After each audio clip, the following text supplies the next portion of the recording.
Welcome students, कैसे हैं सभी। आपका अपने चैनल क्विक साइंस में बहुत बहुत वेलकम है। जैसा कि हम सीटेट साइंस पेपर 2 की तैयारी कर रहे हैं, जो आपका एग्ज़ाम होने वाला है 15 दिसंबर को, और उसी में हम सबसे इंपॉर्टेंट क्लास देख रहे हैं जिसमें हम सारे टॉपिक जो हैं टॉपिक वाइज टॉपिक कवर कर रहे हैं। आज की क्लास में हमारा टॉपिक नंबर 5 होने वाला है और ये मोस्ट इंपॉर्टेंट टॉपिक है। इससे क्वेश्चन आएगा ही आएगा, एक क्वेश्चन डेफिनेटली आएगा, बहुत ज़्यादा चांसेस रहते हैं। हर पेपर में इससे 2 क्वेश्चन देखने को मिलते हैं, लाइट रिफ्लेक्शन एंड मिरर। तो बहुत मोस्ट इंपॉर्टेंट है ये आपके लिए क्लास, और यहाँ से डेफिनेटली एक क्वेश्चन आपको एग्जाम में देखने को मिलेगा। थोड़ी लेंथी क्लास होगी क्योंकि ज़्यादा क्वेश्चंस बने हैं, सारे क्वेश्चंस कवर करेंगे, जो क्वेश्चंस नहीं भी बने हैं वो भी कवर करेंगे। अब देखिए, जो क्लास 6 की एनसीईआरटी की न्यू बुक है उसमें लाइट रिफ्लेक्शन को लेकर, मिरर को लेकर कोई जिक्र नहीं है, तो 7th 8th का ही है, तो इसमें कुछ नया ऐसा जो था वो हमें नहीं देखना, जो पहले था वही चलेगा इसमें भी। ठीक है, तो ये एक इंपॉर्टेंट क्लास आपके लिए रहेगी। देखिए, अगर आपको साइंस पेपर 2 के लिए नोट्स चाहिए, सारे PYQ चाहिए, सारे टॉपिक सीरीज चाहिए, ऑनलाइन ऑफलाइन शिफ्ट जितने में भी ऑनलाइन पेपर हुए हैं सब के आंसर, सब प्रॉपर और एनसीईआरटी की पूरी थ्योरी जो है वो आपको मिल जाएगी, जिसके रिगार्डिंग आपको मेरे व्हाट्सएप पर मैसेज करना है। 120 रुपीज़ की पेमेंट करनी है, और आपके सारे जो नोट्स हैं, सारी PDFs हैं, वो आपको क्या कहते हैं PDF जो है PDF की फॉर्म में आपको व्हाट्सएप पर मिल जाएंगी। तो चलिए शुरू करते हैं आज की क्लास, जिसमें हम देखेंगे सबसे पहले वो क्वेश्चन जो अभी रिसेंट जुलाई में जब आपका एग्जाम हुआ था उसमें जो क्वेश्चन बना था। देखिए, ये जो क्वेश्चन जुलाई में अभी आपका पेपर हुआ था ऑफलाइन, बहुत ईजी क्वेश्चन बना था। प्रीवियस ईयर से उठा के ये क्वेश्चन बना, प्रीवियस ईयर में भी पहले ये क्वेश्चंस बन चुके हैं बहुत सारे। जब हम आगे करेंगे तो डिटेल में आपको मैं अच्छे से समझाऊंगी। क्वेश्चन बहुत इजी था, सिर्फ 4 मिरर दिए थे, उनके नेचर दी थी इमेज की और उनका साइज बताया था, और उसके बेसिस पर हमको मिरर बताने थे कि कौन कौन से दर्पण यहाँ पर हुए हैं। आपको पता है जो वर्चुअल इमेज होती है वो मिरर के पीछे होती है, दर्पण के पीछे बनती है, उसको हम किसी स्क्रीन पर प्राप्त नहीं कर सकते। और जो आप सुबह उठ के अपना चेहरा देखते हैं मिरर में, वो कौन सा मिरर होता है, वो प्लेन मिरर ही होता है, और उसमें जो इमेज होती है वो दर्पण के पीछे ही होती है, और वो सीधी होती है, इरेक्ट होती है और ऑब्जेक्ट के बराबर हो जाती है। तो ये कौन सा मिरर है, यहाँ पर ये प्लेन मिरर है, सिंपल। फिर उसके बाद रियल और इन्वर्टेड ये जो इमेज बनती है, सेम साइज की भी हो, एनलार्ज भी हो, तो इस केस में, दोनों ही केस में क्या जाता है, ये फीचर आपका कॉनकेव मिरर शो करता है। आगे मैं अच्छे से आपको समझाऊंगी। और फिर ये पूछा गया था वर्चुअल और इरेक्ट तो बनती है, लेकिन इमेज कैसी होती है, प्रतिबिंब जो होता है वो छोटा बनता है, तो वो हमारा कॉन्वेक्स मिरर में बनता है। तो ऑप्शन नंबर 3 जो है वो मेरा यहाँ पर आंसर था। बहुत ही ज़्यादा ईजी क्वेश्चन ये मिला था। अभी आप सिंपली इस क्वेश्चन को देख लीजिए, आगे भी जब हम क्लास करेंगे तो उसमें आपको ये सारी चीज़ें और अच्छे से क्लियर हो जाएंगी कि कौन कौन से मिरर होते हैं और उनके क्या क्या जो है, जो उनकी प्रकृति है वो क्या क्या होती है। चलिए आगे के और क्वेश्चंस देखते हैं जो अभी आपके एग्जाम में नहीं भी बने हैं और जो आगे बन सकते हैं। देखिए, सबसे पहले हम वो क्वेश्चन देखेंगे जो अभी तक नहीं बने हैं और जो आगे बन सकते हैं। ये क्वेश्चन एनसीईआरटी में दे रखा है, बहुत ही सिंपल है, लेकिन देखिए जब डायग्राम के साथ क्वेश्चन आता है ना तो हम पैनिक कर जाते हैं, जबकि क्वेश्चन क्या है, बहुत ही ईजी है। A patch of light is obtained at B. देखिए यहाँ पर क्या होता है, एक स्क्रीन है, तो इस पर क्या होता है, पैच ऑफ लाइट जो है वो ऑब्टेन्ड हो रही है किस पर, स्क्रीन बी पर, एज शोन, जैसा कि हमें यहाँ पर दिखा रखा है। Which of the following is kept at position A to get this patch of light. तो ये जो पोजीशन ए है यहाँ पर दिखा रही है, इस पर हमें क्या प्लेस करना होगा, तो जिससे क्या होगा, ये पूरा डायग्राम हमको दे रखा है कि टॉर्च है वो जल रही है, वो इससे टकरा रही है, और उसका जो रिफ्लेक्शन है वो यहाँ जो है स्क्रीन बी पर प्राप्त हमको हो रहा है, उसकी जो लाइट है वो स्क्रीन बी पर ऑब्टेन हो रही है। तो उसके लिए हमें ए पर जो है क्या लगाना होगा, जो हमें इस तरह का फिनोमिनन देखने को मिले। तो सीधी सी बात है, वहाँ पर हमको शाइनिंग पेपर, ग्लास शीट, ये सब चीज़ें हम नहीं लगा सकते। वहाँ पर हम क्या लगाएंगे, एक दर्पण लगाएंगे, एक मिरर लगाएंगे। मिरर होता है क्या, एक शाइनिंग सरफेस होता है जो क्या करता है, लाइट का रिफ्लेक्शन कराता है। मतलब लाइट जिस पृष्ठ पर टकराती है, जिस एंगल से टकराती है, उसी एंगल से टकरा कर क्या होता है, वापस चली जाती है। तो यहाँ पर हम किसका प्रयोग करेंगे, किसका यूज़ करेंगे, अगर हमें पैच ऑफ लाइट जो है, प्रकाश के टुकड़े पर हमें लाइट को प्राप्त करना है, तो हम वहाँ पर क्या करेंगे, ग्लास जो मिरर है, दर्पण है, उसका प्रयोग हम, ग्लास सीट नहीं सॉरी, तो यहाँ पर हम एक दर्पण मिरर का प्रयोग करेंगे। तो ऑप्शन नंबर सी के साथ हम यहाँ पर चले जाएंगे। देखिए, शैडो वाले जो कॉन्सेप्ट है उससे बहुत बार क्वेश्चन जो हैं वो आपके एग्जाम में बने हैं। ये क्वेश्चन अभी तक नहीं बना है, इंपॉर्टेंट है, इसको ध्यान रखेंगे। Which of the following is और are not always necessary to observe a shadow. निम्न में से कौन सा छाया का निरीक्षण करने के लिए हमेशा हमेशा आवश्यक नहीं है, ये हमको बताना है।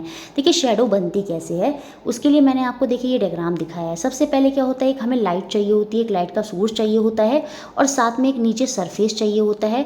और लाइट और सरफेस, ये जो आपका लाइट सोर्स है और ये जो सरफेस है, इसके बीच में क्या होता है, एक ओपेक ऑब्जेक्ट जो होता है जिसके आर पार लाइट जो है वो पार नहीं होती, वो हमारा ओपेक सरफेस होता है। तो ओपेक सरफेस होना चाहिए। जैसे ही लाइट इस ओपेक सरफेस पर आती है तो ओपेक सरफेस से लाइट जो है वो पास नहीं होती, लेकिन उसकी जो छाया है, उसकी जो शेडो है, वो उस सरफेस पर क्या होता है, बन जाती है। तो पूरा शेडो बनने के लिए ये हमको चाहिए होता है, ये पूरा शेडो का फॉर्मेशन होता है। तो यहाँ पर क्या नेसेसरी नहीं है, देखिए स्क्रीन हमको बिल्कुल चाहिए, सोर्स ऑफ लाइट वहाँ पर होना चाहिए और आपका जो ओपेक ऑब्जेक्ट है वो वहाँ पर होना चाहिए। तो यहाँ पर कौन सा नेसेसरी नहीं होगा टू ऑब्जर्व अ शेडो, तो वहाँ पर वो सन हो जाएगा। तो ऑप्शन नंबर ए जो है वो हम यहाँ से बाहर कर देंगे। सोर्स ऑफ लाइट तो कुछ भी हो सकता है, उसमें सन भी आ सकता है। तो यहाँ पर जब हमें पहले ही दे रखा है प्रकाश का स्रोत, जैसे कुछ भी हो गया, टॉर्च लाइट हो गई, कुछ भी है, तो प्रकाश का स्रोत होना ज़रूरी है। साथ में क्या होना चाहिए आपके लिए, एक स्क्रीन, जो अभी मैं नीचे बोल रही थी कि ये सरफेस होना ज़रूरी है, कि स्क्रीन होनी ज़रूरी है।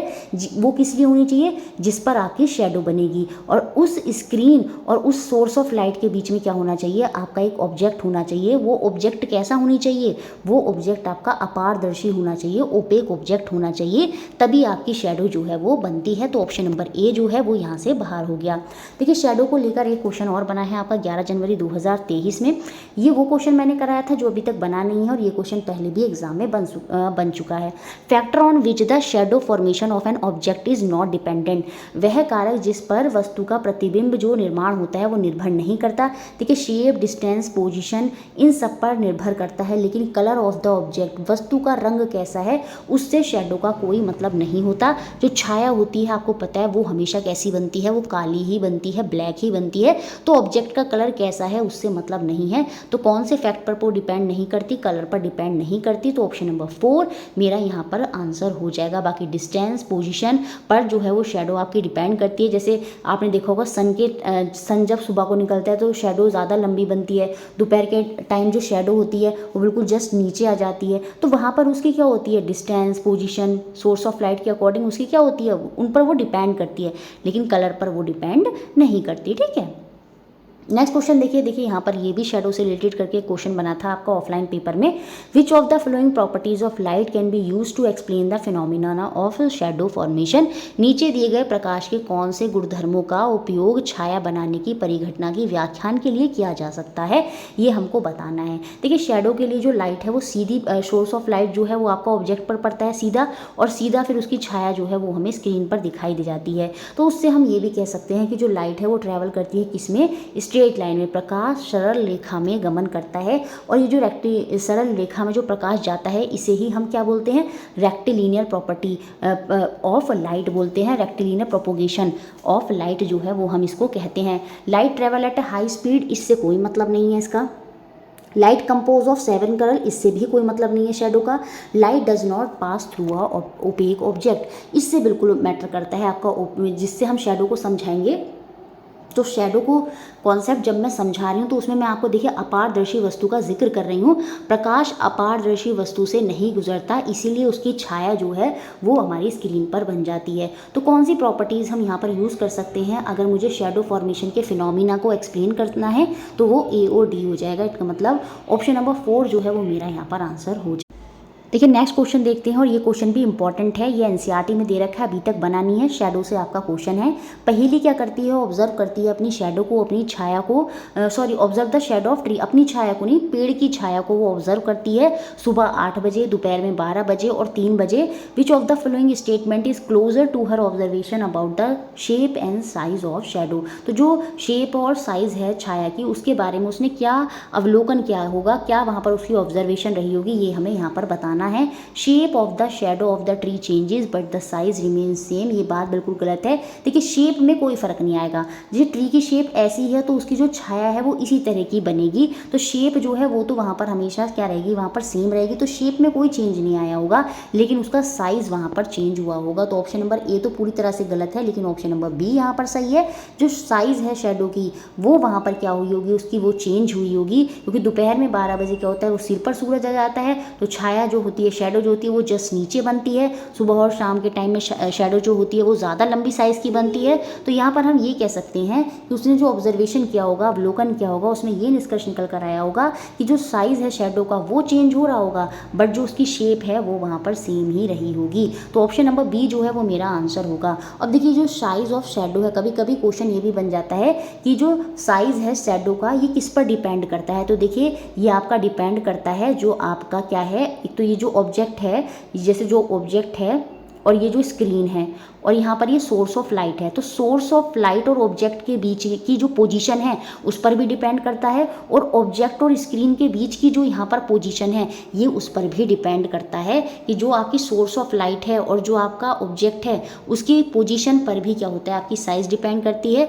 और जो ऑब्जेक्ट और स्क्रीन है उसकी पोजीशन पर भी क्या होता है, जो आपकी साइज़ ऑफ शेडो होती है वो डिपेंड करती है। अब नोट में आपको एक बात और याद रखनी होगी, ये जो बर्ड होते हैं, जो एरोप्लेन होते हैं, ये आसमान में उड़ते हैं, तो क्या ये भी शेडो बनाते हैं? अगर ये क्वेश्चन बने तो आप वहाँ पर आंसर टिक करेंगे नो, वहाँ पर शेडो जो है वो फॉर्म नहीं होती। क्यों? क्योंकि they are flying at higher altitude, वो बहुत ज़्यादा ऊंचाई पर जो है उड़ रहे हैं, जिसकी वजह से उनकी जो शेडो है वो वहाँ पर नहीं बन पाती। शेडो हमें सिर्फ उन्हीं की दिखती है if they are flying very close to the ground, अगर वो बहुत ज़्यादा ग्राउंड के क्लोज फ्लाई करेंगे तभी हमें उनकी शेडो दिखाई देती है। तो क्वेश्चन बन सकता है, आसमान में बर्ड उड़ रही है तो क्या ज़मीन पर उसकी शेडो जो है वो वहाँ पर बनेगी? तब आप वहाँ पर टिक कर देना नो, क्योंकि वो बहुत हायर एल्टीट्यूड पर फ्लाई कर रही है, जिसकी वजह से उसकी जो शेडो है, वो छाया है, वो वहाँ पर नहीं बन पाएगी। तो शेडो का कॉन्सेप्ट मुझे लगता है अब आपको क्लियर हो गया होगा, काफ़ी बार इससे जो है वो क्वेश्चन बनते हैं। शेडो के लिए क्या चाहिए होता है कि आपकी स्क्रीन चाहिए होती है जिस पर आपकी शेडो बनती है, छाया बनती है, और एक ऑब्जेक्ट होना चाहिए, अपारदर्शी ऑब्जेक्ट होना चाहिए, और एक सोर्स ऑफ लाइट जो है वहाँ पर होना चाहिए।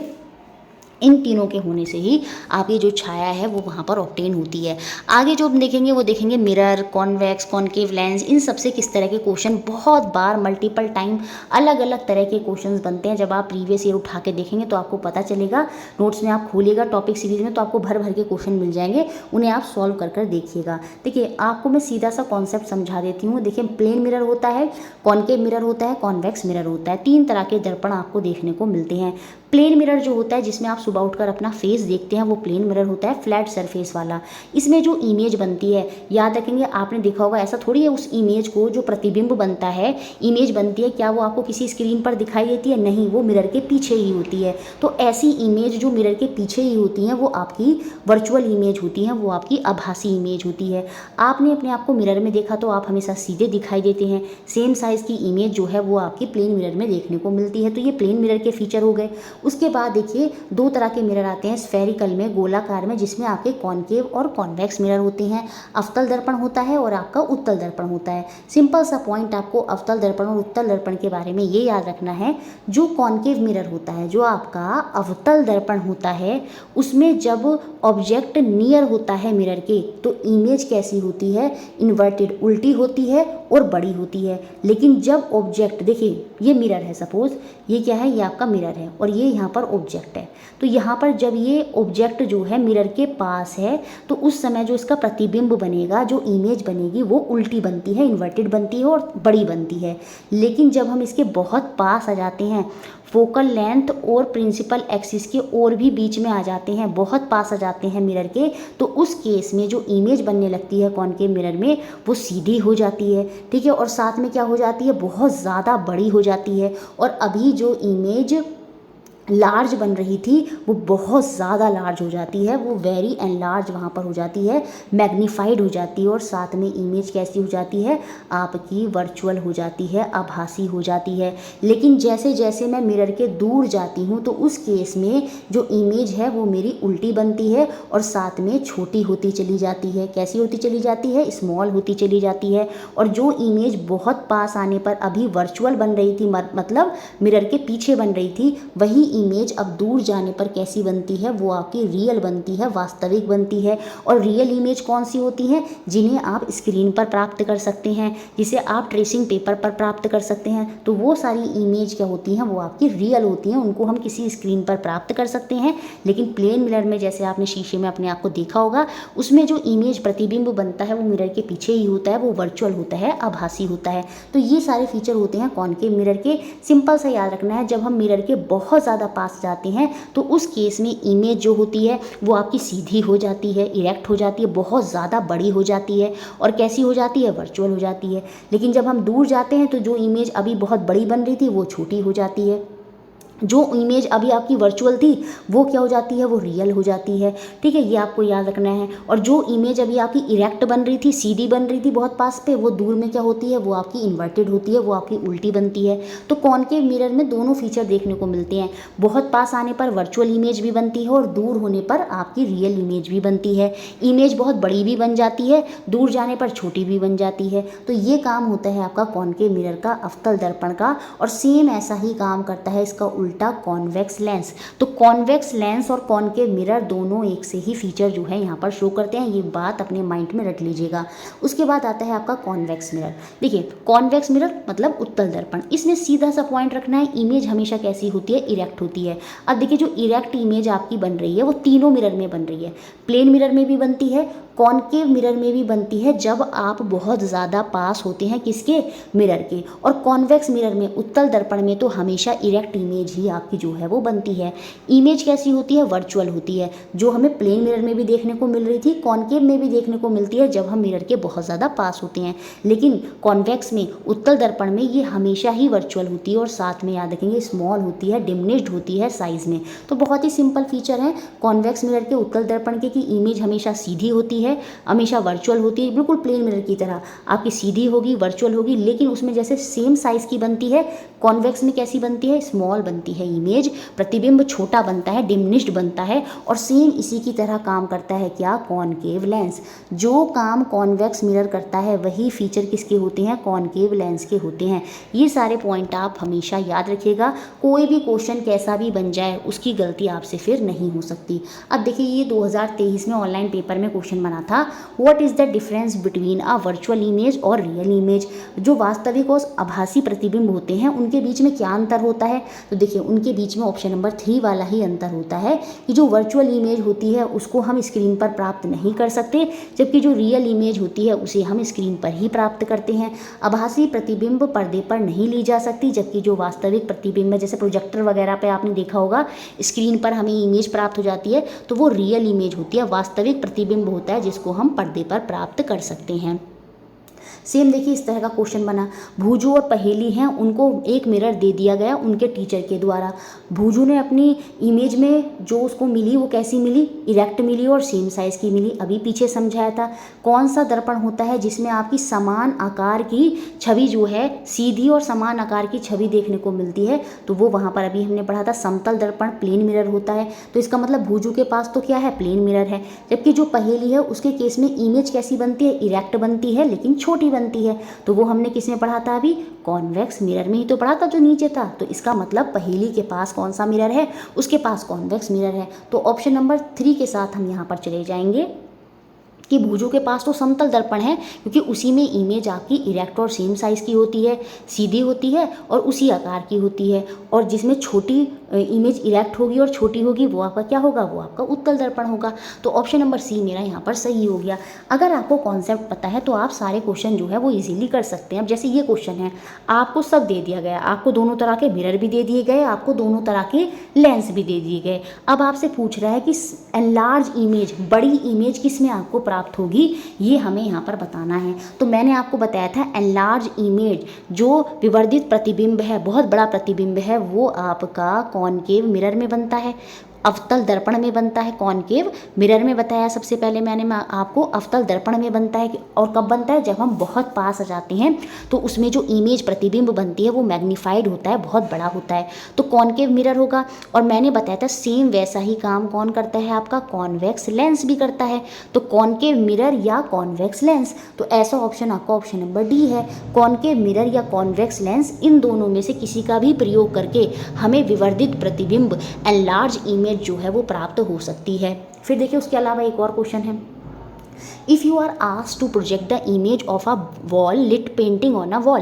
देखिए अब आपको प्रतिबिंब चाहिए एक पेंटिंग का, किस पर, दीवार पर चाहिए, तो बताइए आप किसका प्रयोग करेंगे, किस डिवाइस का यूज़ करेंगे। मतलब हमें जो इमेज प्रतिबिंब चाहिए वो कैसा चाहिए, वो हमें रियल चाहिए, वास्तविक चाहिए, जिसकी इमेज किसी स्क्रीन पर पर्दे पर प्राप्त हो सके। तो पर्दे पर प्राप्त किसकी होती है, प्लेन मिरर की तो हमेशा वर्चुअल रहती है। सेम ऐसे ही कॉन्वेक्स मिरर की हमेशा वर्चुअल रहती है। लेकिन आपको बताया था मैंने, कॉनकेव मिरर और कॉन्वेक्स लेंस में एक जैसा फीचर होता है, और कॉन्वेक्स लेंस में हमने देखने को मिलता है कि जो कॉनकेव मिरर में होता है सेम वही काम कॉन्वेक्स लेंस करेगा। और उसमें हमने देखा है जब हम दूर जाते हैं तो इमेज हमें कैसी मिलती है, वास्तविक मिलती है, इन्वर्टेड मिलती है, और साथ में कैसी होती है, वो स्मॉल होती है, छोटी होती है। तो रियल इमेज पूछ रहा है, वास्तविक प्रतिबिंब वो हमें कॉन्वेक्स लेंस या कॉनकेव मिरर, यहाँ पर एक और लिखना चाहें कॉनकेव मिरर, इन दोनों में देखने को मिल जाएगा। तो ऑप्शन नंबर 4 के साथ हम यहाँ पर चले जाएंगे। ठीक है, मुझे लगता है ये आपको अच्छे से क्लियर हो गया होगा। अब देखिए ऐसे ही एक क्वेश्चन और बना, बहुत सारे क्वेश्चन बने, ये मैंने कुछ क्वेश्चन ऐड करे, आप देखेंगे भर भर के क्वेश्चन है, लेकिन अगर आपको कॉन्सेप्ट क्लियर है तो आप इजीली क्वेश्चन कर ले जाएंगे। ठीक है, तो थ्योरी को नोट्स में से अच्छे से पढ़ लें, उससे आपको बहुत ज़्यादा हेल्प हो जाएगी। यहाँ पर पूछ रहा है कौन कौन से कथन आपके जो हैं यहाँ पर सही हैं। अब कॉन्वेक्स मिरर की बात करूँ, जो सबसे लास्ट में था, हम अभी पढ़ रहे थे, उसमें हमेशा आपकी जो इमेज बनती है, प्रतिबिंब बनता है, वो आपने देखा था आभासी होता है और छोटा होता है, ये बात भी सही है। सेम उसी की तरह काम करता है कॉनकेव लेंस, आपका अवतल लेंस, तो उसमें भी जो इमेज होगी वो हमेशा वर्चुअल और डिमिनिश्ड होगी, दोनों पॉइंट सही है भाई। अब ये बात कर रहा है कॉनकेव मिरर की, उसमें रियल इमेज बनती है, वो छोटी होती है, बिल्कुल सही बात है। जब हम दूर चले जाते हैं तो इमेज रियल होती है, वास्तविक होती है, और वो छोटी भी होती है। लेकिन जब वो वर्चुअल होती है, जब वो आभासी होती है, तब भी वो छोटी होती है, डिमिनिश्ड होती है? नहीं, मैंने बताया था ना, पास आने पर प्रतिबिंब जो इमेज है वो वर्चुअल होता है, साथ में वो एनलार्ज हो जाता है, बहुत बड़ा हो जाता है, डिमिनिश्ड नहीं रहता, छोटा नहीं रहता, छोटा प्रतिबिंब नहीं बना सकता। तो थर्ड ऑप्शन यहाँ पर मेरा गलत हो गया। सेम ऐसे ही आवर्धक लेंस की भांति उपयोग करते समय उत्तल लेंस वास्तविक और आकार में आवर्धित प्रतिबिंब बनाता है। अब ये जैसे कॉनकेव मिरर होता है, सेम वही काम कॉन्वेक्स लेंस भी करता है। तो जब हम इसे मैग्नीफायर की तरह यूज़ कर रहे होते हैं तो उसमें इमेज जो होती है वो मैग्नीफाइड इमेज तो होती है, लेकिन जो इमेज होती है वो रियल नहीं होती। उस केस में इमेज आभासी होती है, वर्चुअल होती है, तब हमें बड़ा प्रतिबिंब मिलता है। इस वजह से यहाँ पर डी भी गलत हो जाएगा। तो यहाँ पर सही कौन से हैं, ए और बी। तो मतलब ऑप्शन नंबर 3 जो है वो मेरा यहाँ पर आंसर हो गया। देखिए इस तरह से बहुत ही अच्छा क्वेश्चन यहाँ पर बना था 2022 में। Which of the following can be use to observe the complete length of a distant toll tower clearly. एक सुंदर लंबी मीनार की संपूर्ण लंबाई का अवलोकन करने के लिए किसका प्रयोग किया जा सकता है? देखिए वहाँ पर हम किसका प्रयोग कर सकते हैं, कॉन्वेक्स मिरर का जो है वो हम प्रयोग कर सकते हैं, उत्तल दर्पण का, क्योंकि आपने देखा था उसमें इमेज हमेशा इरेक्ट बनती है। इमेज कैसी बनती है, सीधी बनती है। तो आपको सीधी जो पूरी टावर है वो बन जाएगी, साथ में आपको बहुत बड़ी क्या है आपकी टावर है, उसको एक छोटी से उसमें दिखाना है। तो आपने देखा था उसमें इमेज कैसी होती है, वो आपकी डिमिनिश्ड होती है और साथ में वर्चुअल होती है, मतलब किसी मिरर पर प्राप्त हो सकती है। जैसे आपने देखा होगा जो कार होता है उनके जो साइड मिरर होते हैं, जो कार होती है उसमें जो साइड में इस तरह से 2 मिरर लगे रहते हैं, उनमें भी आपका कॉन्वेक्स मिरर ही होता है। कॉन्वेक्स मिरर होता है क्यों? क्योंकि कॉन्वेक्स मिरर क्या करता है, जैसे पीछे से कोई ट्रक वगैरह आता है वो बहुत बड़ा होता है, लेकिन वो जो आपका कार का जो मिरर लगा हुआ है उसमें वो छोटा सा दिखाई दे जाता है, उसमें वर्चुअल इमेज वहाँ पर उसकी बन जाती है सीधी। तो ये यहाँ पर किसका प्रयोग करा जाता है, कॉन्वेक्स मिरर का हम प्रयोग कर सकते हैं। इट मीन्स आपका आंसर होगा ऑप्शन नंबर 1। देखो किस तरह से घुमा के क्वेश्चन पूछा गया था कि पूरी बड़ी टावर को आपको एक छोटी सी स्क्रीन पर दिखाना है, तो हम किसका प्रयोग करेंगे, कॉन्वेक्स मिरर का प्रयोग करेंगे। क्यों? क्योंकि उसमें इमेज इरेक्ट होगी, वर्चुअल होगी और छोटी हमें दिख जाएगी। सेम वैसे ही एक क्वेश्चन देखिए इस तरह से, आप जब नोट्स देखेंगे तो वहाँ पर मैंने इनके फीचर्स वहाँ पर बहुत अच्छे से डिटेल में और लिखा है। तो ये आपको मिरर लेंस के कुछ फीचर्स थे, उनके मिलान करने थे। जैसे जो आपका कॉन्केव मिरर होता है वो कहाँ प्रयोग होता है, यूज इन टॉर्च लाइट। कहाँ पर यूज़ होता है, याद रखेंगे टॉर्च लाइट में इनका प्रयोग करा जाता है, जब पास आके बड़ा देखना होता है ना, इस तरह से। तो वहाँ पर हम कॉन्केव मिरर में जो है टॉर्च लाइट में जो है इनका प्रयोग जो है वहाँ पर हम करते हैं। अब कॉन्वेक्स लेंस का प्रयोग कहाँ पर होता है, वो देखिए नियर साइटेडनेस, जिसे हम क्या बोलते हैं, मायोपिया।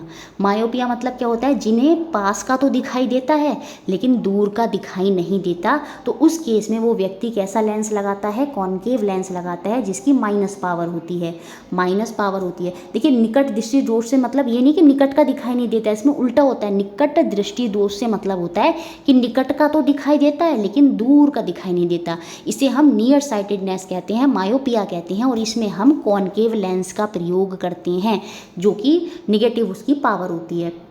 तो यहाँ पर इसका मिलान थर्ड से हो जाएगा। कॉन्वेक्स मिरर का प्रयोग कहाँ होता है, देखिए अभी मैंने आपको बताया था, use in the rear view in vehicle, वाहनों के जो पश्चात दृश्य है उसको देखने के लिए, जो पीछे से जो ट्रक वगैरह आते हैं उनको जो देखने के लिए जो साइड में मिरर लगे होते हैं, उनमें भी कॉन्वेक्स मिरर का प्रयोग होता है। और कॉन्वेक्स लेंस का प्रयोग वहाँ पर कहाँ होता है, यूज इन द माइक्रोस्कोप, क्योंकि जो काम कॉनकेव मिरर करता है, जो काम अवतल दर्पण करता है, सेम वही काम तो कॉन्वेक्स लेंस भी करेगा, उसका उल्टा है ना, उत्तल लेंस भी करेगा। तो जब हमें बहुत पास आकर, माइक्रोस्कोप में क्या होता है, पास आकर हमें छोटी सी चीज़ को बड़ा देखना होता है ना, तो देखिए यही काम तो करता था कॉनकेव मिरर भी, सेम वैसे कॉन्वेक्स लेंस भी करेगा कि जब हम बहुत पास आ जाते हैं तो इमेज हमें कैसी दिखाई देती है, मैग्नीफाइड, बहुत बड़ी जो है वो हमें वहाँ पर दिखाई देती है। तो डी की मैचिंग सेकेंड से हो गई। तो इस तरह से मेरा ऑप्शन नंबर थर्ड जो है वो यहाँ पर आंसर हो गया। उसके अलावा देखिए एक स्पून वाला कॉन्सेप्ट है, ये आपको याद रखना है, इससे क्वेश्चन बन जाता है।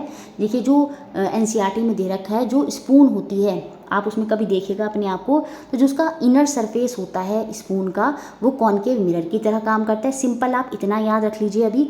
और चम्मच का जो बाहरी पृष्ठ होता है, जो आउटर सरफेस होता है, वो कॉन्वेक्स मिरर की तरह काम करता है। ये पूरी बात, और नीचे जो लिखा है वो तो इनके फीचर ही लिखे हैं जो मैंने पीछे समझा दिए। तो याद रखना है, इनर सरफेस कॉनकेव मिरर की तरह काम करता है, और चम्मच का बाहरी पृष्ठ, आउटर सरफेस जो है वो आपका कॉन्वेक्स मिरर की तरह काम करता है। देखिए इस तरह से क्वेश्चन भी बना था आपका, Deepa take a steel spoon and bring the outer side of the spoon near her face and observe her image in it. Deepa ने क्या करा कि स्टील की चम्मच लिया और चम्मच के बाहरी पृष्ठ को अपने चेहरे के नज़दीक लाकर अपने प्रतिबिंब का चम्मच में अवलोकन किया, तो किस तरह की इमेज उसको दिखाई देगी। तो बिल्कुल एनसीईआरटी में साफ साफ दे रखा है कि जो आउटर सरफेस होता है स्पून का, वो किसकी तरह बिहेव करता है, वो आपका कॉन्वेक्स मिरर की तरह बिहेव करता है, उत्तल दर्पण की तरह बिहेव करता है। और उत्तल दर्पण में इमेज मैंने आपको समझाई थी, वो इरेक्ट होती है हमेशा, वो वर्चुअल होती है और साथ में छोटी होती है, डिमिनिश्ड होती है। तो ऑप्शन नंबर सेकंड के साथ हम यहाँ पर चले जाएंगे।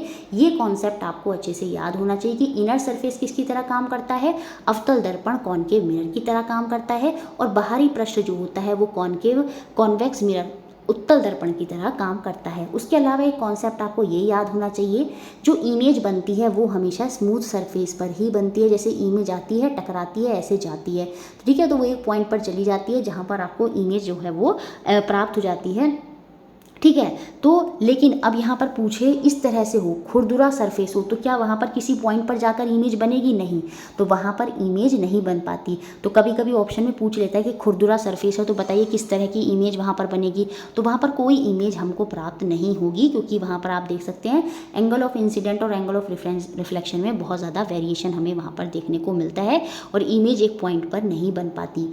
उसके अलावा ये इस टाइप का न्यूमेरिक क्वेश्चन कम से कम 5 से 6 बार एनसीईआरटी में नहीं, आपके सीटेट के पेपर में बना है। 1 से 2 क्वेश्चन मैं आपको समझा दूंगी, कॉन्सेप्ट आपको क्लियर हो जाएगा।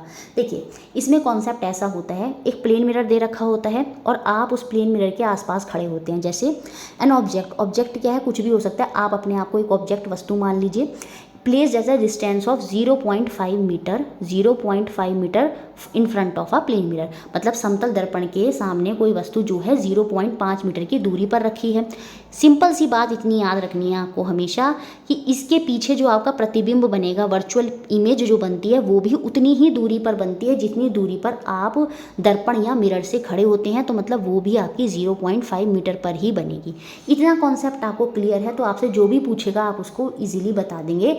अब यहाँ पर पूछा क्या गया, the distance between the object, ये जो ऑब्जेक्ट है और जो इमेज उसकी बनी यहाँ पर पीछे, तो इन दोनों के बीच में डिस्टेंस कितने का होगा, 0.5 ये 0.5 ये, तो डिस्टेंस हो गया कितने का, 1 मीटर का। तो ऑप्शन नंबर बी जो है वो मेरा यहाँ पर सही हो गया। सिंपल सा कॉन्सेप्ट ये याद रखना है कि जो इमेज पीछे बनती है वो भी उतनी ही दूरी पर बनती है जितनी दूरी पर आपका ऑब्जेक्ट होता है। इस तरह से ये क्वेश्चन भी बना। ये तो मैंने ऑनलाइन पेपर के दिखा दिए, ऑफलाइन पेपर में भी बहुत बार जो 2011 से 19 से उनमें बहुत क्वेश्चन थे, समझेंगे। आप जब नोट्स में खोलेंगे 2011 से 19 के क्वेश्चन में, तो उसमें आपको और भी क्वेश्चंस मिल जाएंगे, उन्हें भी आप करके देख सकते हैं।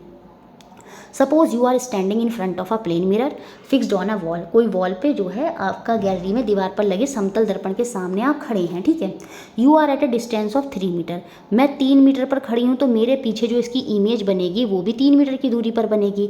और मेरा जो दोस्त है वो 4 मीटर की दूरी पर खड़ा है, मतलब वो 4 मीटर की दूरी पर खड़ा है मिरर से, तो उसका जो प्रतिबिंब बनेगा पीछे वो भी 4 मीटर की दूरी पर बनेगा यहाँ पर। तो अब क्वेश्चन में क्या पूछा है, ध्यान ये रखना है आपको कि क्वेश्चन में पूछा क्या है।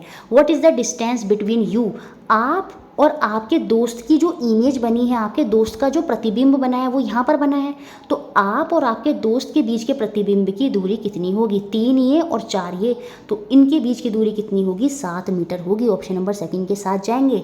ये अगर ये पूछता आपके और आपके प्रतिबिंब के बीच में कितनी दूरी होगी, तो वो तो 6 मीटर होती, लेकिन क्वेश्चन में पूछा क्या गया, आप और आपके दोस्त का जो प्रतिबिंब बना है इन दोनों के बीच की दूरी पूछी गई है, तो वो 7 मीटर होगी। ऑप्शन नंबर सेकंड के साथ हम यहाँ पर चले जाएंगे। ये क्वेश्चन मोस्ट इंपॉर्टेंट क्वेश्चन है, अभी तक बना नहीं है, एनसीईआरटी में दिया है। A rainbow can be seen in the sky. आसमान में इंद्रधनुष देखा जा सकता है when the sun is in front of you, sun is behind you. बिल्कुल, जब सूर्य हमारे पीछे होता है तो उस समय ही रेनबो जो है वो हमें दिखाई देता है। ये बात माइंड में रख लीजिएगा। तो ऑप्शन नंबर बी के साथ हम यहाँ पर चले जाएंगे। रेनबो जो है वो कब बनता है, जब बारिश होती है और जो सनलाइट होती है वो वहाँ पर लो होती है, तो उस केस में जो है रेनबो अपीयर होता है when your back is toward the sun. जब आपकी जो पीठ है वो सन की तरफ होती है, तो इट मीन जो सन है वो क्या है, वो आपके पीछे है, तो सूर्य जो है वो हमारे बिहाइंड में होता है, उस समय जो है वो आपका रेनबो बनता है। उसके अलावा देखिए ये क्वेश्चन है, air bubble inside a water behave like a. पानी के अंदर जो वायु का बुलबुला होता है वो बताइए किसकी तरह कार्य करता है। तो सिंपल आपको याद रखना है, वो कॉनकेव लेंस की तरह वहाँ पर कार्य करता है, क्योंकि पानी के अंदर बाहर तो वो कॉन्वेक्स लेंस है, लेकिन अंदर की तरफ जाके वो क्या हो जाता है, वो कॉनकेव लेंस हो जाता है। और कॉनकेव लेंस क्या करता है, इमेज को डाइवर्ज कर देता है, लाइट जो है वहाँ पर बिखरी बिखरी जो है वो रहती है। तो एयर बबल इनसाइड वाटर किसकी तरह बिहेव करता है, वो आपका कॉनकेव लेंस की तरह, अवतल लेंस की तरह बिहेव वहाँ पर करता है। अब देखिए यहाँ पर फीचर लिखे हैं कॉन्वेक्स मिरर के, सॉरी कॉन्वेक्स लेंस के। जो आपका उत्तल लेंस होता है, ये लेंस क्या होता है, देखिए आपका एज से थिनर होता है और बीच में मोटा होता है। फोकल लेंथ जो होता है इसका वो पॉजिटिव होता है। मैंने बताया था कॉनकेव लेंस जो पर्सन लगाते हैं मायोपिया में, उसका जो पावर होता है वो माइनस में होता है, तो ये पॉजिटिव होता है इनकी फोकल लेंथ, और इनकी फोकल लेंथ क्या होती है, वो निगेटिव होती है। ये जो कॉन्वेक्स लेंस होता है, ये ऐसे आती है लाइट, वो एक पॉइंट पे जाके इस तरह से मिल जाती है, तो ये कन्वर्जिंग लेंस कहलाता है। इसमें जो लाइट आती है वो ऐसे चली जाती है, ऐसे इस तरह से, तो वो लाइट को बिखेर देता है, तो ये डाइवर्जिंग लेंस कहलाता है, ये वाला नीचे वाला। मतलब अवतल लेंस जो होता है वो आपका डाइवर्जिंग लेंस होगा, और ये जो उत्तल लेंस है वो आपका कन्वर्जिंग लेंस होगा। इसकी फोकल लेंथ पॉजिटिव होती है, इसकी फोकल लेंथ नेगेटिव होती है। ये बीच में से क्या होता है, मोटा होता है, ऊपर से थिनर होता है। ये ऊपर से मोटा होता है, बीच में से थिन होता है, तो इस तरह से ये दोनों होते हैं। पिनहोल कैमरा से भी काफ़ी बार क्वेश्चन बनता है, 2023 में जो ऑफलाइन पेपर था वहाँ भी बना था। The image of the distant coloured object formed in a pinhole camera is always. Simple सा पॉइंट आपको याद रखना है। एनसीईआरटी में पहले तो ये बताया कि पिनहोल कैमरा का कॉन्सेप्ट क्या है, सब कैसे है, नोट्स में सब दे रखा है। 2 रेक्टेंगुलर बॉक्स लेंगे, एक रेक्टेंगुलर बॉक्स में क्या करेंगे, उसमें होल करके उतने ही एरिया में क्या करते हैं, ट्रेसिंग पेपर लगा देते हैं, दूसरा पेपर उसके अंदर फंसाते हैं, और फिर इस तरह से कहीं हम पिनहोल की कैमरे की तरह वो क्या करता है, कार्य करता है, पूरा वहाँ पर दे रखा है। तो जो इमेज बनती है, जो प्रतिबिंब बनता है पिनहोल कैमरे में, आप याद रखेंगे वो हमेशा कैसा होता है, वो आपको ट्रेसिंग पेपर पर एक स्क्रीन पर प्राप्त हो रहा है, तो वो हमेशा कैसा होता है, रियल होता है, वास्तविक होता है। और इमेज कैसी प्राप्त होती है, आप देखेंगे ये सीधा था, ऑब्जेक्ट जो अंदर बना वो कैसा बना, उल्टा बना, तो इमेज जो है वो उल्टी बनती है। जैसा ऑब्जेक्ट होगा, अगर ऑब्जेक्ट कलर्ड है तो पिनहोल कैमरे में जो इमेज बनेगी वो कलर्ड बनेगी, अगर ऑब्जेक्ट ब्लैक एंड वाइट है तो इमेज ब्लैक एंड वाइट बनेगी। क्योंकि यहाँ पर ऑब्जेक्ट कलर्ड है तो इमेज भी आपकी कलर्ड होगी। देखिए यहाँ पर ऑब्जेक्ट बड़ा है और स्क्रीन पर वो छोटा सा दिखाई दे रहा है, तो छोटी सी इमेज उसकी वहाँ पर बननी है, तो इमेज कैसा बनता है, वो आपका डिमिनिश्ड होता है। तो वहाँ पर आपका आंसर हो जाएगा क्या, ऑप्शन नंबर 4, इमेज वास्तविक होगी, रंगीन होगी, छोटी होगी। ठीक है, ये पिनहोल कैमरे का कॉन्सेप्ट होता है। इसके अलावा देखिए 7 जनवरी 2022 और 2023 के ऑफलाइन पेपर में प्रीवियस ईयर क्वेश्चन भी आपके लिए इंपॉर्टेंट होते हैं। देखिए जो पिनहोल कैमरे का कॉन्सेप्ट है उसी के साथ साथ हमें ये एक्सप्लेन भी होता है कि जो लाइट होती है वो ट्रैवल करती है किसमें, स्ट्रेट लाइन में प्रकाश सीधी रेखा में गमन करता है। यहीं से आपकी आती है rectilinear propagation of light. The image formed by the pinhole camera is real. तो जो इमेज बनती है, प्रतिबिंब बनता है पिनहोल कैमरा से, वो वास्तविक बनता है। तो यहाँ पर इसको समझाने के लिए which offer a suitable explanation for this, तो निम्न में से कौन सा कथन उपयुक्त व्याख्यान प्राप्त करता है कि light travel in a straight path. तभी क्या होता है, जब लाइट स्ट्रेट पाथ में ट्रेवल करती है तभी देखिए इमेज यहाँ पर देखिए कैसे हुआ। ये पिनहोल कैमरा ये यहाँ पर था, देखिए ये ऐसे गई और ये यहाँ से इसका हिस्सा ऐसे गया, सीधे गए। देखिए ये कैसे गई, सीधी गई, और इस तरह से वहाँ पर जो इमेज है वो आपकी उल्टी बन गई। ठीक है, रियल इमेज आपको वहाँ पर प्राप्त हुई। तो लाइट कैसे ट्रैवल करी, सीधी ट्रैवल करी। तो पिनहोल कैमरा के कॉन्सेप्ट से हमें क्लियर होता है क्या, light travel in a straight line. ये भी हमको क्लियर होता है, प्रकाश सीधी रेखा में गमन करता है। तो ऑप्शन नंबर 1 के साथ, ऑप्शन नंबर फर्स्ट के साथ हम यहाँ पर क्या हो जाएगा, वो आपका चले जाए। देखिए नेक्स्ट क्वेश्चन देखते हैं। ये क्वेश्चन जो है आपका, इसको समझने से पहले आपको प्रकाश का अपवर्तन समझना होगा। आपका रिफ्रैक्शन ऑफ लाइट होता है, वो कॉन्सेप्ट पे भी काफ़ी बार क्वेश्चन बनते हैं। देखिए जब लाइट एक मीडियम से दूसरे मीडियम में जाती है तो वो बैंड करती है। रिफ्रैक्शन क्या है, is the bending of light. जब वो एक ऑब्जेक्ट से दूसरे ऑब्जेक्ट में पास करती है लाइट, तो वो बैंड करती है, वो अपनी दिशा में परिवर्तन करती है, उसे ही हम प्रकाश का अपवर्तन बोलते हैं। ये आपको याद रखना है। एग्जाम्पल के तौर पर यहाँ पर दिया, जैसे ये एयर है, ये ग्लास है। अब जैसे लाइट है, लाइट प्रकाश जो है जब वो एयर से, और एयर कैसी है, हल्की है, ये रेयरर मीडियम होगा। कैसा होगा, रेयरर मीडियम होगा। ग्लास जो है वो डेंसर है, उसकी डेंसिटी ज़्यादा है, तो वो आपका डेंसर मीडियम होगा। तो जब लाइट एक मीडियम से दूसरे मीडियम एयर से ग्लास में जा रही है, और एयर क्या है, रेयर है, और ग्लास क्या है, डेंसर है, तो जब लाइट रेयर से डेंसर में जाती है, ये बीच में नॉर्मल होती है, तो वो नॉर्मल की तरफ बैंड कर जाती है। तो यही लाइट का बैंड करना, जब वो एक माध्यम से, एक मीडियम से दूसरे मीडियम में जा रही है, यही आपका रिफ्रैक्शन ऑफ लाइट कहलाता है, प्रकाश का अपवर्तन कहलाता है। और इस केस में जब लाइट क्या होता है, एक माध्यम से दूसरे माध्यम में जाती है, तो याद रखेंगे उसकी वेवलेंथ और वेलोसिटी घटती है। कब, जब वो रेयर से डेंसर में जा रही होती है। फ्रीक्वेंसी पर कोई प्रभाव नहीं पड़ता, और स्पीड ऑफ लाइट भी क्या होती है, वहाँ पर घटती है। लेकिन किसके केस में, जब वो रेयर से डेंसर में जा रही है, मतलब हल्के से भारी में जा रही है।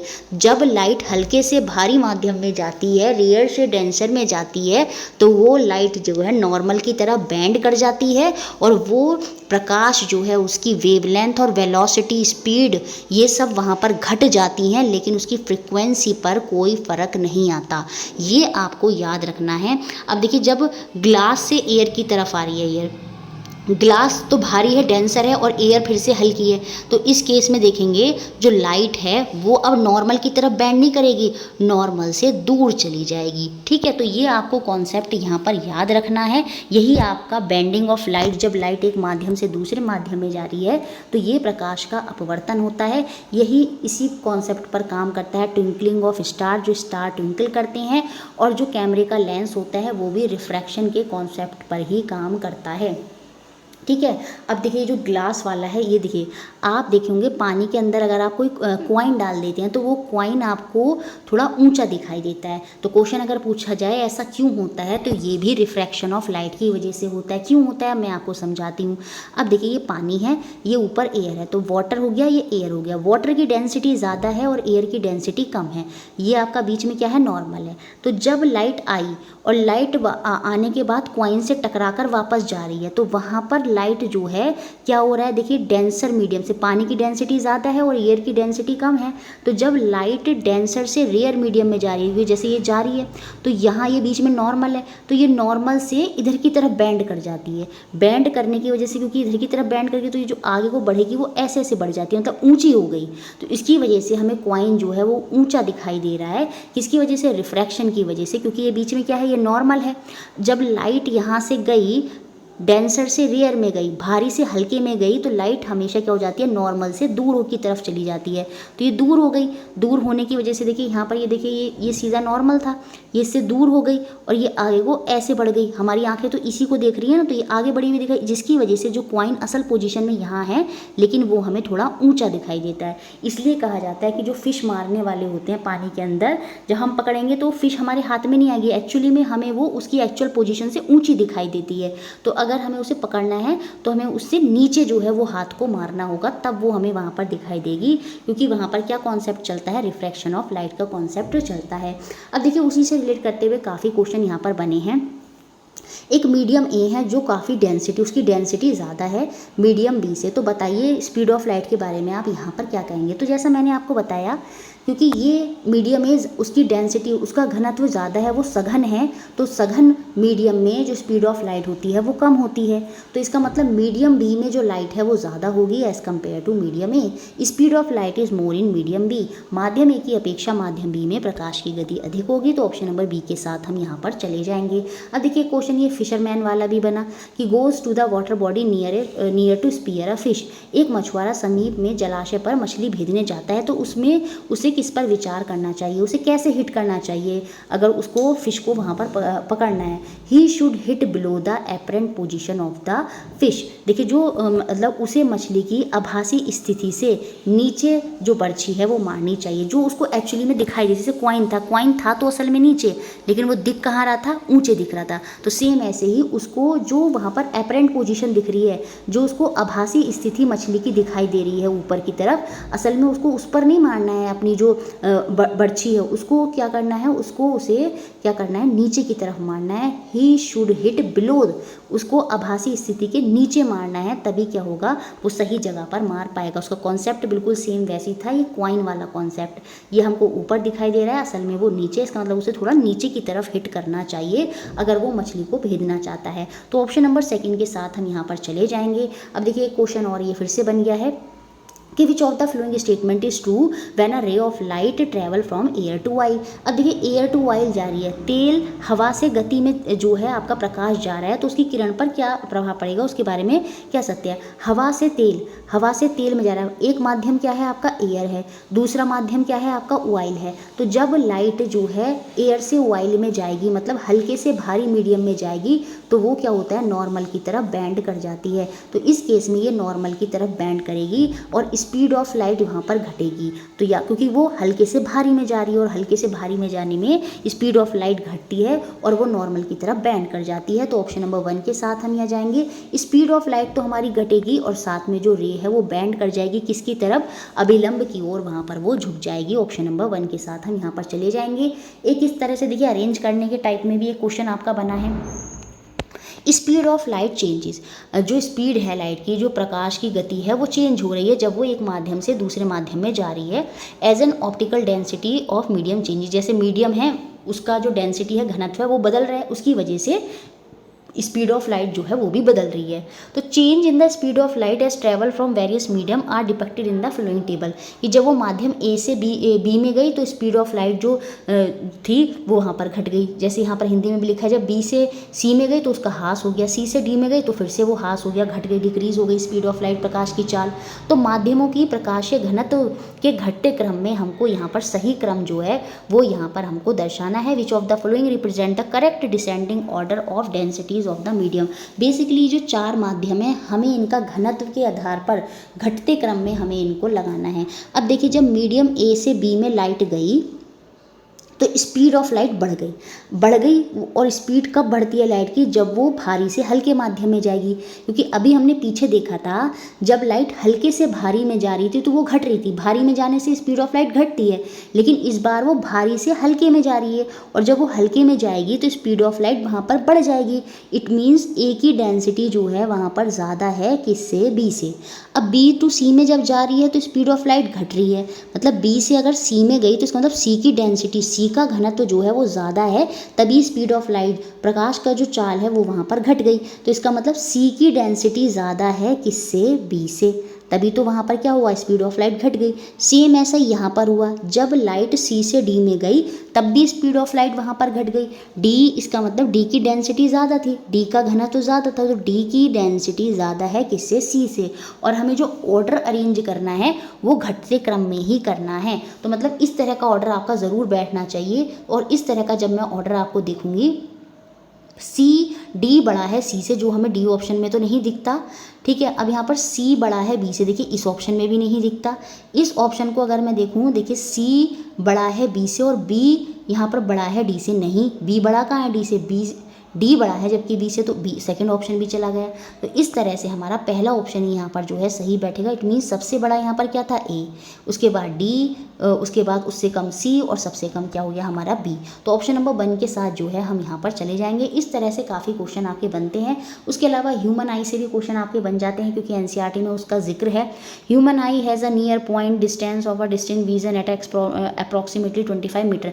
मतलब मानव आँख की जो निकट बिंदु यानी स्पष्ट देखने पाने की न्यूनतम लगभग दूरी कितनी होती है, 25 सेंटीमीटर। 25 सेंटीमीटर के और पास लाने पर हमें जो है वो सही दिखाई नहीं देगा, लेकिन 25 सेंटीमीटर पर वो जो है वो हमारा पास वाला विज़न जो है वो अच्छा होता है, ठीक है, उस तक हमें दिखाई देता है।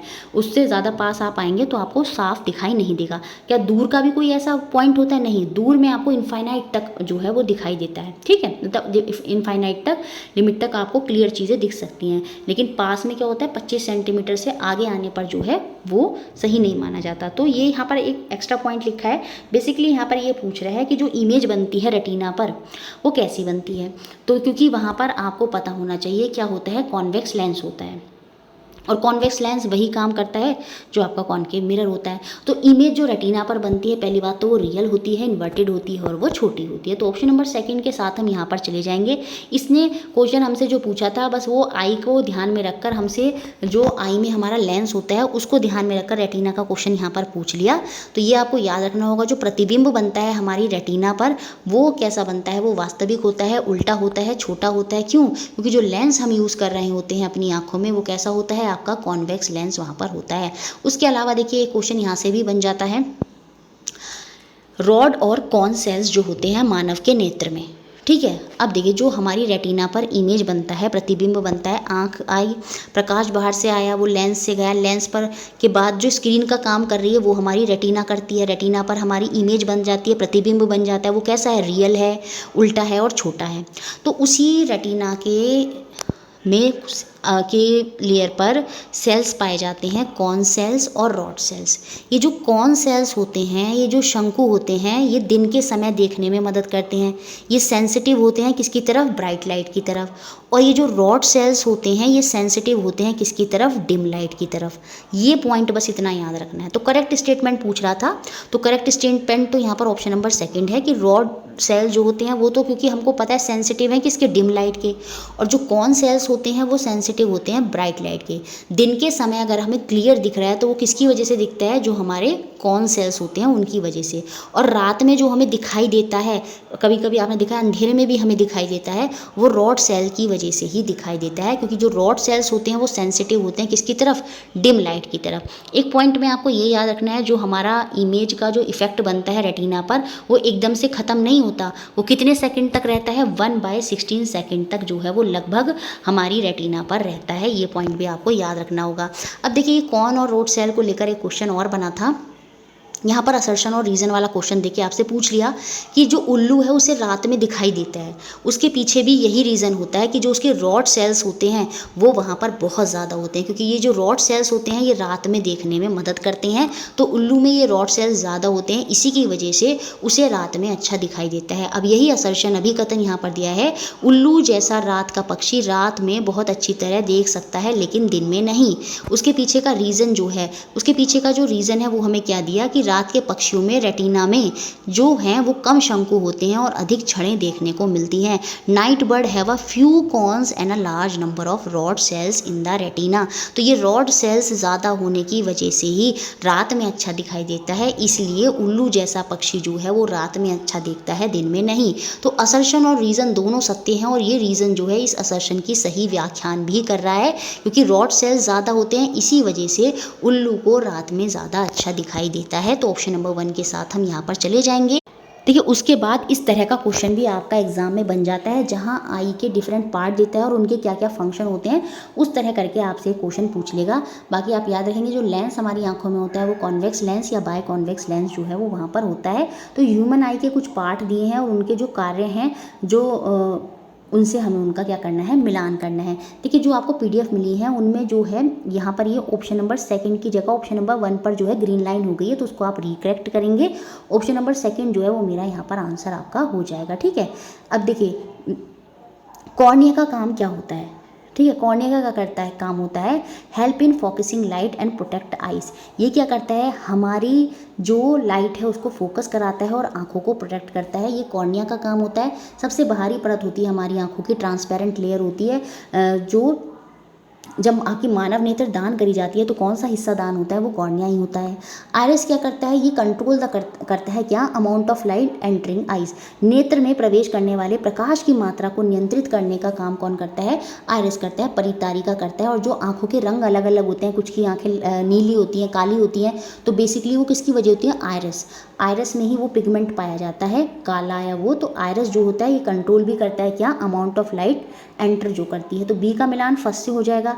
पीपल का काम क्या होता है, ये हमारी जो पुतली होती है इसका काम क्या होता है, light enter eyes through it. इससे प्रकाश नेत्र में जो है वो जाता है, गोला सा छोटा सा होता है। वो क्या कर रहा है, आइरिस उसको एडजस्ट कर रहा है और उसके बाद सही अमाउंट का जो प्रकाश है वो इस आपके पुतली से निकलते हुए आपके लेंस तक जो है वो आंखों के वहाँ पर पहुँचता है। रेटिना का काम क्या होता है, रेटिना क्या करती है, प्रतिबिंब जो है वो प्रतिबिंब के लिए स्क्रीन का कार्य करती है, act as a screen for the image. और जो सिलियरी मसल्स होती हैं, देखिए ये कमज़ोर हो जाती हैं, इसी वजह से हमारी आईसाइट वगैरह वीक हो जाती है। ये क्या करती हैं, सिलियरी जो ये मसल्स होती हैं ये होल्ड करती हैं लेंस की पोजीशंस को। तो ये सिलियरी मसल्स जो होती हैं बहुत बड़ा रोल प्ले करती हैं, तभी कहते हैं आइज़ की एक्सरसाइज करनी चाहिए ताकि जो सिलियरी मसल्स हैं वो स्ट्रॉन्ग रहें और लेंस की पोजीशन में गड़बड़ाहट ना हो। तो सिलियरी मसल्स जो होती हैं वो लेंस की पोजीशन को होल्ड करती हैं। तो ऑप्शन नंबर सेकंड जो है वो मेरा यहाँ पर आंसर होगा। अब देखिए क्लाइडोस्कोप का भी कॉन्सेप्ट एनसीईआरटी में दे रखा है, उससे क्वेश्चन बन सकता है, आपको याद रखना है सिंपल सा। ये वर्क करता है किस पे, multiple reflection from 3 inclined plane mirror. 3 झुके समतल दर्पणों का बहुल परावर्तन होता है, उसी पर वर्क करता है क्लाइडोस्कोप। और इसमें क्या होता है, हर बार एक अलग तरह का पैटर्न जो है वो हमें देखने को मिलता है डिज़ाइन का। पुराने ज़माने में इस तरह का कॉन्सेप्ट काफ़ी यूज़ होता था। ठीक है, तो ऑप्शन नंबर सेकंड के साथ हम चले जाएंगे। अब देखिए क्वेश्चन ये भी है, काफ़ी बार 2 बार बना है ये। How many image will be formed if you stand between 2 plane mirror position parallel to each other in a trial room in a garment। देखिए शॉप किसी वस्त्रालय में ट्रायल रूम में यदि आप 2 समतल दर्पणों के बीच खड़े होते हैं तो कितने प्रतिबिंब बनेंगे। अगर वो दोनों दर्पण पैरेलल हैं तो उस केस में जो नंबर ऑफ इमेज बनेंगी वो याद रखेंगे आप, वो इनफाइनाइट होती हैं, असीम होती हैं, अनगिनत होती हैं। कब, जब दोनों मिरर क्या हैं, एक दूसरे के पैरेलल हैं। तो ऑप्शन नंबर 4 मेरा यहाँ पर सही होगा। अब देखिए अगला क्वेश्चन क्या है, what will be the direction of reflected ray when a light ray is incident normal to the surface. जब प्रकाश की कोई किरण किसी सतह पर लंबतः आपतित है तब परावर्तित किरण वहाँ पर क्या होगी। देखिए ये इस तरह से रिफ्लेक्शन ऑफ लाइट, प्रकाश का जो परावर्तन है उस पर ये कॉन्सेप्ट है। लाइट जिस एंगल से आती है टकराकर उसी एंगल से वापस चली जाती है और बीच में ये आपका नॉर्मल रहता है। और ये तीनों एक ही सरफेस पर जो है आपको देखने को मिलते हैं। यही आपका लॉ ऑफ रिफ्लेक्शन है। 2 नियम होते हैं, लाइट जिस एंगल से आती है टकराकर उसी एंगल से चली जाती है, और दूसरा लॉ ये कहते हैं तीनों जो हैं, ये इंसिडेंट रे है, ये नॉर्मल है और ये रिफ्लेक्टेड रे है, ये तीनों एक ही प्लेन पर हमें देखने को मिलती हैं। ठीक है, अब देखिए इसमें इसने ये कहा जो इंसिडेंट रे है वो नॉर्मल से आई, मतलब इस तरह से यहाँ से ऐसे ही आ गई। तो देखिए जब वो रिफ्लेक्ट होकर जाएगी तो वो ऐसे ही वापस चली जाएगी, तो वो परपेंडिकुलर टू द सरफेस ही होगी। तो ये पूछ रहा है कि what will be the direction of reflected रे, जो परावर्तित किरण है उसकी डायरेक्शन क्या होगी। तो वो परपेंडिकुलर होगी सरफेस से, क्योंकि ये तो नॉर्मल था। सपोज दोबारा से बना के समझाते हैं, सपोज ये वो है, ये नॉर्मल है, तो लाइट जो आई है वो क्या करी है, inclined normal to the surface, वो नॉर्मल पर आई है, इस तरह से लाइट पड़ी। तो एंगल ऑफ इंसिडेंट और रिफ्लेक्शन बराबर है। जब लाइट ऐसे आई तो वो ऐसे ही वापस चली गई, और जब वो ऐसे ही वापस चली गई तो वो क्या रही, वो परपेंडिकुलर रही किसके, सरफेस के, परपेंडिकुलर टू द सरफेस। तो ऑप्शन नंबर बी के साथ हम यहाँ पर चले जाएंगे। देखिए साइंस के नोट्स लेने हैं, सारे एनसीईआरटी नोट्स बहुत ही अच्छे बेहतरीन, प्रीवियस ईयर सारे क्वेश्चन, टॉपिक सीरीज़ 2011 से 19 तक के सारे क्वेश्चन सब मिल जाएंगे। इसके रिगार्डिंग आप मेरे व्हाट्सएप पर मेरे को मैसेज करेंगे, 120 रुपीज़ की पेमेंट करेंगे और आपको सारी PDF जो है वो आपके व्हाट्सएप पर आपको मिल जाएंगी। The focal length of a concave mirror is 20 centimetre. देखिए क्वेश्चन तो ऐसे दिया जैसे कितना टफ होगा, लेकिन क्वेश्चन बहुत ईजी है। At what distance from the concave mirror should the object be place to produce a virtual image of the object. एक अवतल दर्पण की फोकल दूरी 20 सेंटीमीटर है। आभासी प्रतिबिंब बनाने के लिए अवतल दर्पण को कितनी दूरी पर रखा जाएगा। अब देखिए कॉन्केव मिरर में आपको कैसा प्रतिबिंब चाहिए, वर्चुअल इमेज चाहिए। सबसे शुरू में समझाया था कॉन्केव मिरर में बहुत ज़्यादा पास आने पर हमें क्या मिलती है, वर्चुअल इमेज मिलती है। तो इसका मतलब अब देखिए यहाँ पर ये डायग्राम आपको समझाएगा। ये आपका मिरर है, ये सपोज आपका मिरर है, ये बीच में होता है आपका सेंटर ऑफ कर्वेचर। ठीक है, क्या होता है, ये सेंटर ऑफ कर्वेचर होता है। तो ये जो सेंटर ऑफ कर्वेचर है और ये जो प्रिंसिपल एक्सिस है, इसके बीच में जो पॉइंट होता है ये होता है आपका, क्या होता है, ये आपका फोकस पॉइंट होता है। क्या होता है, F पॉइंट होता है। तो इस पॉइंट से भी आगे जब हम आ जाते हैं फोकल और प्रिंसिपल के, जब हम बीच में यहाँ कहीं होते हैं, और ये तो आपका क्या कहते हैं, और मिरर है ही, तो फोकस और प्रिंसिपल के बीच में जब ऑब्जेक्ट होता है तो उस केस में इमेज जो है, क्योंकि वो बहुत पास हो जाता है मिरर ऑब्जेक्ट, सॉरी वो ऑब्जेक्ट जो है मिरर के बहुत पास हो जाता है, जिसकी वजह से इमेज वहाँ पर क्या बन जाती है, वर्चुअल और बहुत बड़ी बनती है। तो देखिए अब ये कह रहा है कि मिरर की जो फोकल लेंथ है वो वहाँ पर 20 है, फोकल लेंथ 20 है, तो सेंटर ऑफ कर्वेचर यहाँ पर ये पूरा हो जाएगा 40। तो फोकल लेंथ आधे में होती है, मतलब ये 20 है। तो ऑब्जेक्ट जो है, अगर हमें वर्चुअल इमेज प्राप्त करनी है तो हम इधर तो रख नहीं सकते क्योंकि वो बड़ा होता जाएगा, तो हमें इसे आगे रखना होगा। तो मतलब ऑब्जेक्ट कहीं यहाँ रखेंगे तब जाकर हमें वर्चुअल इमेज प्राप्त होगी, क्योंकि हमें उसे मिरर के पास रखना है। तो फोकल दूरी तो यहाँ पर क्या हो जाएगी, अब जो ऑब्जेक्ट रखा जाएगा फोकस दूरी क्या है, 20 सेंटीमीटर है, तो उससे कम कि सेंटीमीटर पर ही हम उसको रखेंगे तभी हमें वो बड़ी इमेज प्राप्त होगी। तो हम उसको 20 सेंटीमीटर पर नहीं रखेंगे, उसमें तो बराबर मिलेगी उसको। ठीक है, 40 80 ये सब दूर चले गए, इस केस में रियल इमेज मिलने लगेगी। हमें चाहिए वर्चुअल, तो वर्चुअल के लिए जो ऑब्जेक्ट होगा वो कहाँ होगा, लगभग हम ये कह सकते हैं, अगर ये फोकस लेंथ है तो वो उससे भी आगे होगा। इसका मतलब हम ये कह सकते हैं वो लगभग 10 सेंटीमीटर पर अगर हम उसे रख देंगे मिरर से तो वहाँ पर हमें वर्चुअल इमेज मिल जाएगी। तो ऑप्शन नंबर 1 के साथ हम यहाँ पर चले जाएंगे। अब देखिए क्वेश्चन काफ़ी बार बनते हैं, pinhole camera, kaleidoscope, periscope, इन सब का क्या रोल होता है, क्या थोड़ा थोड़ा जिक्र है एनसीईआरटी में, बस ये भी पॉइंट्स आप याद रख लेंगे तो आपका काम हो जाएगा। और जैसे पिन होल कैमरा के लिए एनसीईआरटी में समझाया है कि आपको क्या करना है, 2 बॉक्सेस लेने हैं डिफरेंट साइज़ के, एक बॉक्स में होल कर देना है, यहाँ पर उस पर एक ट्रांसलूसेंट का स्क्रीन लगा देते हैं, दूसरे बॉक्स को उसके अंदर फंसाते हैं, उस पर पिन होल कैमरा का कॉन्सेप्ट काम करता है। तो ए का मिलान किससे हो जाएगा, आपका 4 से हो जाएगा। उसके बाद क्लाइडोस्कोप, अभी पीछे बताया था, 3 रेक्टेंगुलर मिरर की जो स्ट्राइप होती हैं उनको एक रखा जाता है एक सर्कुलर प्लेन ग्लास प्लेट में, और सर्कुलर एक ग्लास प्लेट में उन तीनों को रखा जाएगा इस तरह से। और सम पीसीज ऑफ बैंगल और कार्डबोर्ड ट्यूब एंड डिस्क, उससे क्या होगा, एक अलग ही जो पैटर्न है वो हमें क्लाइडोस्कोप में देखने को मिलता है। तो बी का मिलान 3rd से हो जाएगा। सी का मिलान देखिए पेरिस्कोप से 2 बार एनसीईआरटी एनसीईआरटी कह रहे हैं सीटेट में क्वेश्चन बना है। तो पेरिस्कोप का कॉन्सेप्ट मैं अभी आगे लास्ट में समझाऊंगी क्योंकि लेटेस्ट 2024 में यहीं से क्वेश्चन बना था। तो पेरिस्कोप के लिए हमको क्या चाहिए, 2 प्लेन मिरर चाहिए, ठीक है, और साथ में एक हार्ड कार्डबोर्ड जो है वहाँ पर चाहिए होगा। न्यूटन की डिस्क के लिए हमें सर्कुलर, ये डिस्क है तो सर्कुलर कार्डबोर्ड चाहिए होगा। तो सीधा सा ऑप्शन नंबर 2 जो है उससे हम इसका मिलान कर देंगे कि किसको बनाने के लिए किस किस की क्या क्या रिक्वायरमेंट होगी, क्या क्या चाहिए होगा। ये same as it is Hindi में भी लिखा है। तो ऑप्शन नंबर 2 मेरा यहाँ पर आंसर हो जाएगा। अब देखिए the process of dispersion of light, notes में मैंने दे रखा है प्रकाश का प्रकरण, प्रकाश का बिखरना।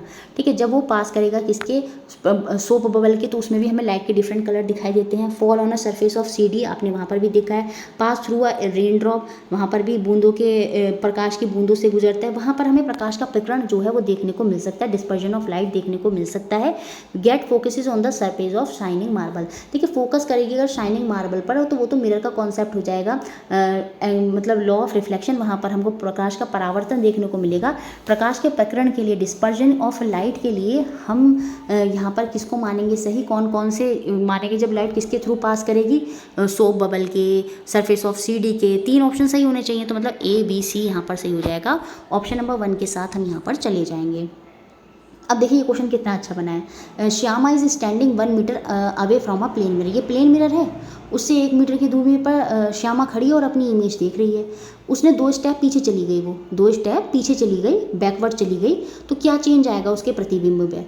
The image remain the same size but move further away from the mirror. बिल्कुल इमेज के साइज पर कोई फर्क नहीं आएगा, ठीक है, वो सेम साइज की बनती है। आपको पता है प्लेन मिरर में इमेज जो है वो सेम साइज की बनती है, इरेक्ट बनती है, तो उसका जो साइज है वो सेम रहेगा। अब क्योंकि यहाँ 1 मीटर पर थी तो उसकी इमेज भी 1 मीटर पर ही बननी थी।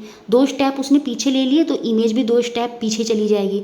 तो हम ये कह सकते हैं कि जो इमेज बनी उसका साइज तो सेम रहेगा, ठीक है, लेकिन वो भी क्या हो जाएगा, मिरर से 2 स्टेप क्या हो जाएगी, पीछे चली जाएगी। तो इसका मतलब ऑप्शन नंबर सेकंड के साथ हम चले जाएंगे। प्रतिबिंब का साइज तो समान है लेकिन वह दर्पण से दूर चला जाएगा। क्यों? क्योंकि जब ऑब्जेक्ट ही दूर हो गया तो इमेज भी क्या होगी, पीछे जो बनेगी वो दूरी पर बनेगी। तो ऑप्शन नंबर सेकंड के साथ यहाँ पर हम चले। नेक्स्ट क्वेश्चन देखते हैं। देखिए एंगल वाले क्वेश्चन भी आपके एग्जाम में बन जाते हैं।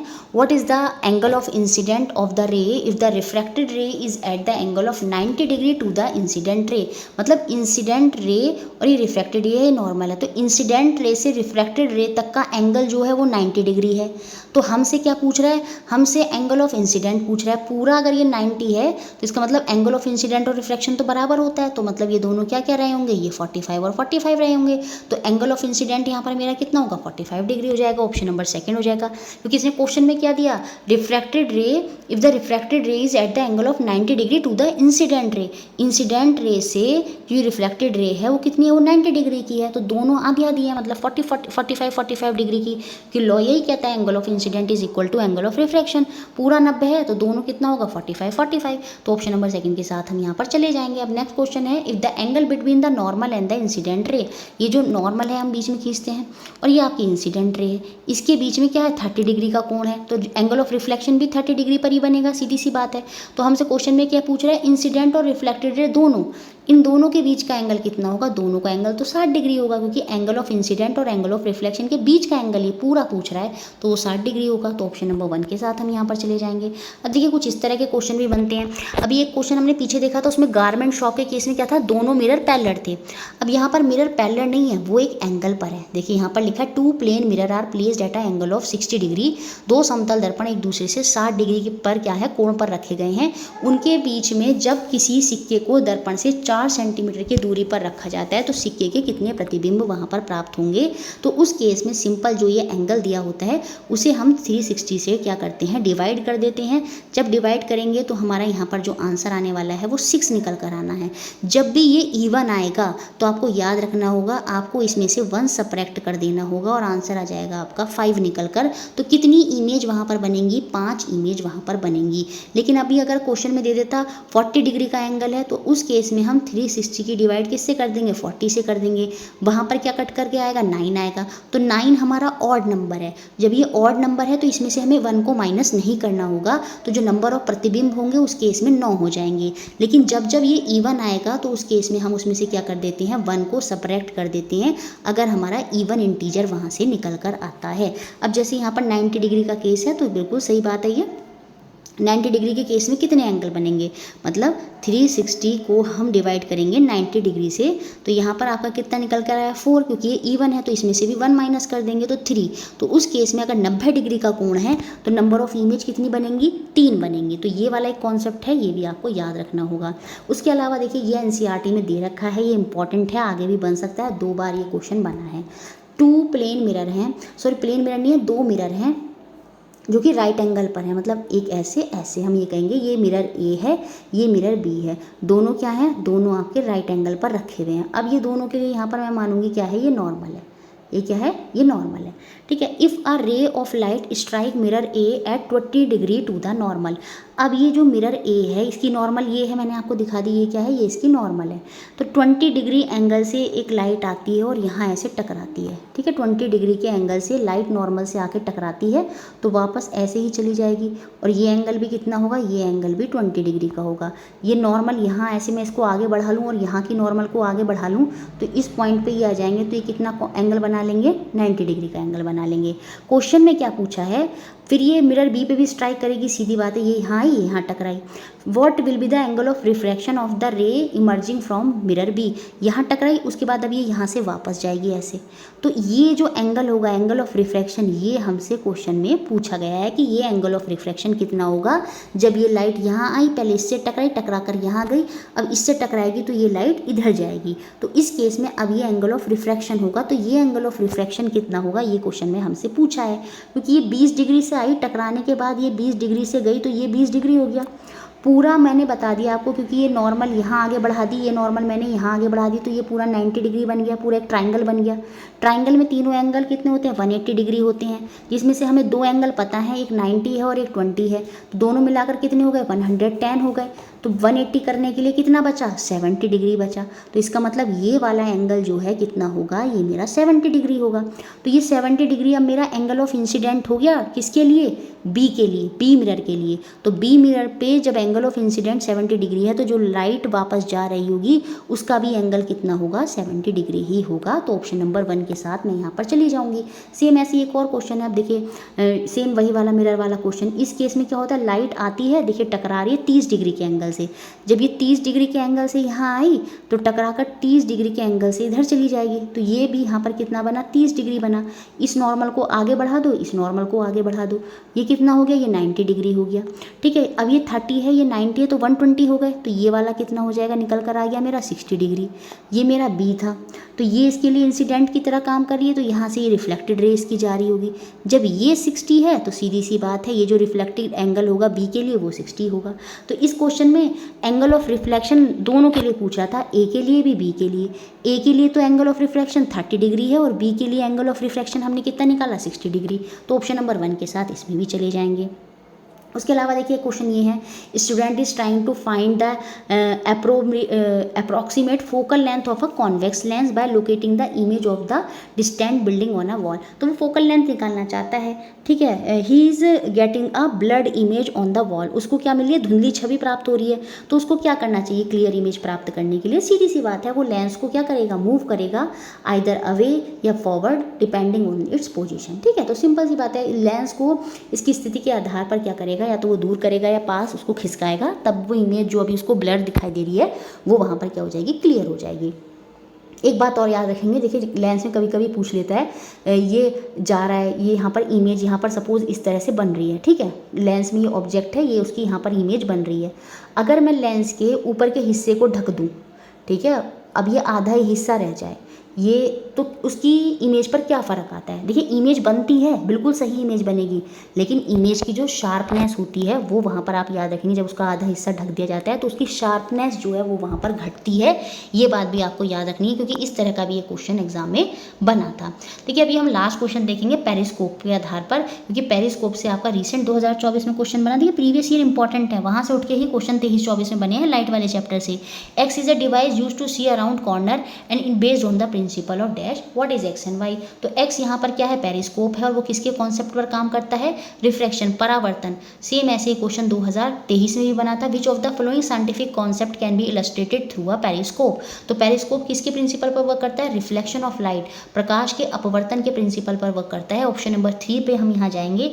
ये क्वेश्चन अगर आपने देखा होगा तो लेटेस्ट 2024 में जो क्वेश्चन बना था वो भी आप कर जाते कि एक्स इज ए डिवाइस है, कि ऐसा यंत्र है जो कॉर्नर्स पर देखने में मदद करता है, क्योंकि तब भी मैंने आपको पेरिस्कोप का पूरा कॉन्सेप्ट समझाया था।